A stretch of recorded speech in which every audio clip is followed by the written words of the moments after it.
नमस्कार, मैं हूँ आपका दोस्त विजय विद्रोही। आप मुझसे जुड़ चुके हैं, इसके लिए आप सबका तहे दिल से शुक्रिया और अगले 8-10 मिनट में आपसे जुड़े रहने की कोशिश करूंगा। तो तीसरे चरण का चुनाव क्या बीजेपी के लिए खास तौर से करो या मरो वाला साबित होने वाला है? क्या तीसरे चरण के बाद इसका मोटा-मोटा अंदाजा लगाना संभव हो सकेगा कि कौन सा गठबंधन 272 की तरफ तेजी से जाता हुआ दिख रहा है? देखिए, पहले 2 फेज़ में कुल मिलाकर 188-190 सीट पर चुनाव हुआ है। तीसरे चरण में 93 सीटों पर चुनाव है। इसके साथ ही तीसरा चरण निपटने के साथ ही करीब-करीब 282-284 सीटों पर चुनाव निपट चुका होगा। राजस्थान में चुनाव कंप्लीट हो चुका होगा। छत्तीसगढ़ में, मध्य प्रदेश में, कर्नाटक में, गुजरात में, उत्तराखंड में और इसके अलावा भी कई अन्य राज्य हैं जहां पर तमिलनाडु, केरल, वहां चुनाव करीब पूरी तरह से निपट चुका होगा और कई राज्यों में चुनाव के कुछ एक सीटें बची होंगी। तो निर्णायक दौर में चुनाव पहुंच गया है। पहले और दूसरे चरण में मोटे तौर पर इंडिया और एनडीए गठबंधन को करीब-करीब बराबर का बताया जा रहा है। वैसे तो कुछ लोग कह रहे हैं कि इंडिया गठबंधन पहले 2 चरण में एनडीए यानी बीजेपी से आगे है, तभी मोदी जी को इस तरह की अमर्यादित भाषा पर उतरना पड़ा, तभी शहजादे, पाकिस्तान, मंगलसूत्र, मांस, मटन, मछली तमाम चीजों को चुनाव में प्रचार में लाना पड़ा। खैर, हम उस विवाद में नहीं पड़ते। मुकाबला इस रूप में पहले 2 चरण में था कि पुडुचेरी की 1, तमिलनाडु की 39, कुल 40 और 20 जोड़ दी जाए केरल, तो 60 सीटों में बीजेपी कहीं थी ही नहीं पहले 2 चरण में। अब 188 सीटों में से 60 सीटों में बीजेपी नहीं थी, तो बाकी बच गई 128 सीटें। अब 128 सीटों में अगर एनडीए गठबंधन, बीजेपी का गठबंधन मान लीजिए 100 सीट ले जाता है, 100 से ज्यादा तो नहीं लेगा, मैक्सिमम 100, तो भी एनडीए गठबंधन अगर 100 ले जाता है तो बाकी की बची हुई 90 सीटें इंडिया गठबंधन के पास रहती है, यानी कांग्रेस प्लस के पास रहती है। 100 तो नहीं ले जाएगा, चलिए 90-95 ले जाता है बीजेपी का गठबंधन, तो 90-95 इंडिया का गठबंधन ले जाएगा, तो बराबर का मामला हो जाएगा। 100 भी ले जाएगा तो 100 बीजेपी की और करीब करीब 90 कांग्रेस प्लस की, तो बहुत ज्यादा फर्क नहीं है। इसीलिए कह रहे हैं कि बीजेपी के लिए तीसरे चरण का चुनाव पूरी तरह से फंस गया है। कुल 93 सीटें हैं, जिसमें से बीजेपी यानी एनडीए को कुल मिलाकर पिछले चुनाव में 75 मिली थी। अविभाजित शिवसेना को 4 मिली थी, 1 बदरुद्दीन अजमल, 2 निर्दलीय और 11 सीटें इंडिया गठबंधन के खाते में गई थी, सिर्फ 11 सीटें। तो 75 सीटें क्या दोबारा से हासिल करने में बीजेपी कामयाब हो जाएगी? एक बड़ा सवाल उठता है। शुरुआत करते हैं गुजरात से। गुजरात की सारी 25 सीटों पर चुनाव है। 26 पर होता है वहां पर, लेकिन सूरत की सीट जीत चुकी है बीजेपी। आप जानते हैं किस तरीके से जीती। लेकिन वहां पर पुरुषोत्तम रूपाला की सीट, राजपूतों का विद्रोह चल रहा है। अमित शाह के खिलाफ करीब 16-17 लोगों को चुनाव से हटा दिया गया एक तरह से जबरन, इस तरह की खबरें आ रही हैं। मैं इसकी पुष्टि नहीं करता, लेकिन ये करने की क्या जरूरत है जब आसानी से आप जीत रहे हैं?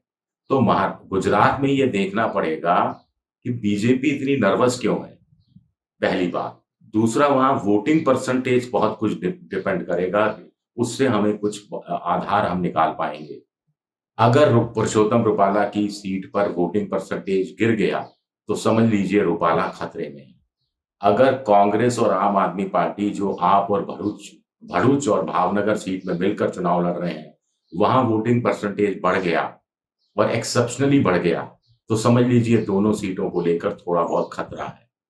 इसी तरह वहां आदिवासी बेल्ट की 4 लोकसभा सीटें हैं, वहां पर नल के लिए जल स्कीम पूरी तरह से फेल हुई है। आदिवासी महिलाओं को 1-2 किलोमीटर तक पैदल चलकर पानी लाना पड़ रहा है, ये बात इंडियन एक्सप्रेस में छपी है। तो क्या गुजरात में इक्का दुक्का सीट भी बीजेपी हार सकती है या हार रही है? तो अगर हार रही है तो उसका भरपाई कहां से करेगी, एक सवाल ये उठता है। अब इसके साथ हम आते हैं कर्नाटक। कर्नाटक में कुल मिलाकर 14 सीटों पर चुनाव होने वाला है। ये लिंगायत बेल्ट की सीटें हैं। सभी 14 सीटें पिछली बार बीजेपी ने जीत हासिल की थी, लेकिन कर्नाटक में इस बार सेक्स सीडी कांड छाया हुआ है, जिससे इन 14 सीटों की 1 करोड़ 2 लाख महिलाएं भी प्रभावित हैं। कांग्रेस बीजेपी के कार्यकर्ता कह रहे हैं कि उनको महिलाओं के पास जाने में, उनसे बात करने में झिझक महसूस हो रही है, शर्म आ रही है। वहां ईश्वरप्पा बीजेपी के विद्रोही भी चुनाव मैदान में है, और भी वहां पर लिंगायत प्रहलाद जोशी से भी चिड़े हुए बैठे हैं, और उनका क्या असर होगा। फिर सिद्धारमैया सरकार ने 5 गारंटियां दी हैं, उनका पॉजिटिव असर होता दिख रहा है। अगर ये सब हुआ तो कर्नाटक में 14 में से अगर 10 सीटें को बीजेपी ने लूज कर दी तो उसकी हालत बहुत बहुत खराब हो जाएगी। कुछ लोग कह रहे हैं कि 10 सीटें वो लूज करने की स्थिति में है, फंसी हुई हैं 10 सीटें। बहुत सारे लोग ये कह रहे हैं। तो 2 स्टेट ये हो गए, जिसमें एक में 26 सीटें हैं और एक में 28 सीटें हैं, जिसमें से 14 में चुनाव हो चुका है, 14 में होना बाकी है। और दूसरे चरण में जिन 14 सीटों पर चुनाव हुआ था, वहां भी बीजेपी की हालत बहुत अच्छी नहीं बताई जा रही है। सबसे इंटरेस्टिंग है उत्तर प्रदेश की 10 विधान लोकसभा सीटों का चुनाव, जिसमें से यादव बेल्ट की ये सीटें हैं, जिसमें से 8 सीटें बीजेपी ने जीती थी, 2 सीटें कांग्रेस के समाजवादी पार्टी के पास आई थी। इस बार समाजवादी पार्टी और कांग्रेस के गठबंधन ने बड़ी चतुराई से टिकट बांटे हैं, उम्मीदवारों को खड़ा किया है। आमतौर पर होता रहा है कि ये यादव बेल्ट के अंदर अखिलेश यादव आंख मूंद कर एमवाई फैक्टर का इस्तेमाल करते थे, मुसलमान को दे दिया, यादव को दे दिया। इस बार पीडीए चल रहा है, यानी दलितों को और महापिछड़ों को, ओबीसी को भी उन्होंने तरजीह दी है। वहां पर जो शाक्य हैं, मौर्य हैं, कुर्मी हैं, उनको भी दबाकर टिकट दिए गए हैं, जिससे जातीय समीकरण आंवला में थोड़ा सा गड़बड़ाया है, बीजेपी के खिलाफ जाता हुआ दिख रहा है। एटा में भी कहीं ना कहीं समीकरण थोड़ा गड़बड़ाया हुआ लगता है। कुल मिलाकर 10 सीटों का हाल जान लेते हैं। आगरा, फतेहपुर सीकरी और हाथरस सीट ये साफ तौर पर कांग्रेस बीजेपी के खाते में जा रही है, इसमें कोई दो राय नहीं है, इसको लेकर कोई विवाद नहीं है।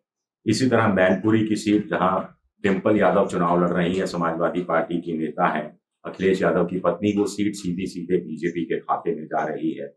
संभल की सीट, जहां पर जियाउर रहमान चुनाव लड़ रहे हैं, जिनके पिता बर्क साहब चुनाव लड़ा करते थे, 93 साल की उम्र में उनका निधन हो गया था। वहां पर मुसलमान 50% है, दलित 18% है। उस सीट को लेकर भी कोई दो राय नहीं है कि वो बीजेपी के खाते में, वो कांग्रेस समाजवादी पार्टी के खाते में जा रही है। तो 3 सीटें बीजेपी के और 3 सीटें समाजवादी के खाते में जाती हुई दिख रही हैं। बाकी 4 सीटें फंसी हुई हैं बुरी तरह से, ये बताया जा रहा है। इसमें एक फिरोजाबाद की सीट है, वहां पर रामगोपाल जो है उनके बेटे, प्रोफेसर साहब के बेटे अक्षय यादव चुनाव लड़ रहे हैं।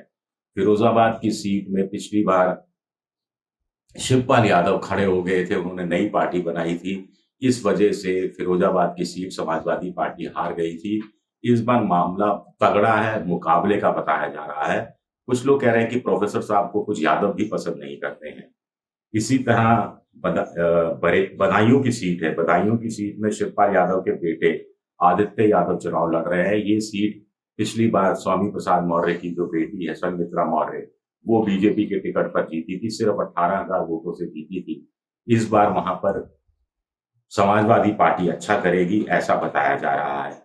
बरेली की सीट बीजेपी की एक तरह से ट्रेडिशनल सीट है, लेकिन संतोष गंगवार, उनके बहुत पुराने सांसद, उनका टिकट काट दिया गया, बिना वजह टिकट काट दिया गया। तो कहीं ना कहीं अंदर खाने कुछ स्थितियां साफ नहीं है। ऐसा माना जा रहा है कि अंदर खाने कहीं भीतरघात हो रहा है, और ये सीट बुरी तरह से फंसी हुई है, जिसमें समाजवादी पार्टी को एज बताया जा रहा है। एटा की सीट, संभल की सीट में हाँ, कल्की धाम का इस बार कितना जोर चलेगा।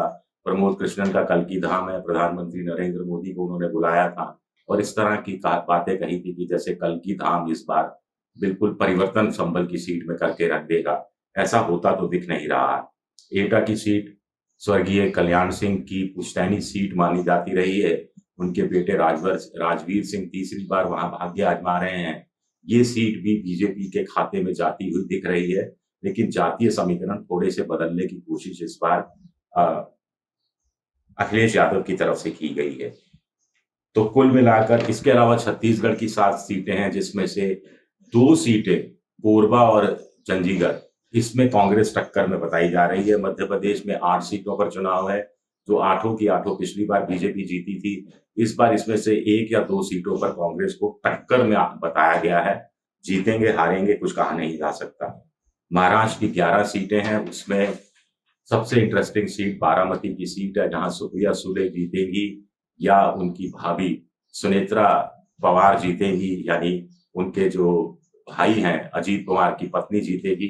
इसको लेकर मुकाबला बहुत दिलचस्प हो गया है। लेकिन मराठों का आरक्षण है, शरद पवार की प्रतिज्ञा है, एक तरह से उनको भटकती आत्मा जिस ढंग से मोदी ने कहा, उसके खिलाफ बड़े वो उग्र रूप से सामने आए हैं।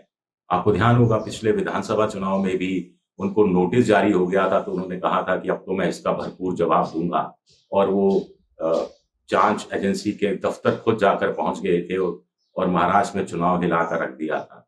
तो क्या यहाँ शरद पवार भटकती आत्मा का जवाब किस रूप में देंगे, वोट के रूप में किस रूप में देंगे, ये देखना भी दिलचस्प रहेगा। शुक्रिया मेरा वीडियो देखने के लिए। पसंद आए तो लाइक कीजिए, सब्सक्राइब कीजिए, शेयर कीजिए, घंटी जैसी आकृति दबा दीजिए, और आप मेंबरशिप ड्राइव में जा सकते हैं, मेरी आर्थिक मदद की भी कोशिश कर सकते हैं। शुक्रिया, बहुत बहुत शुक्रिया।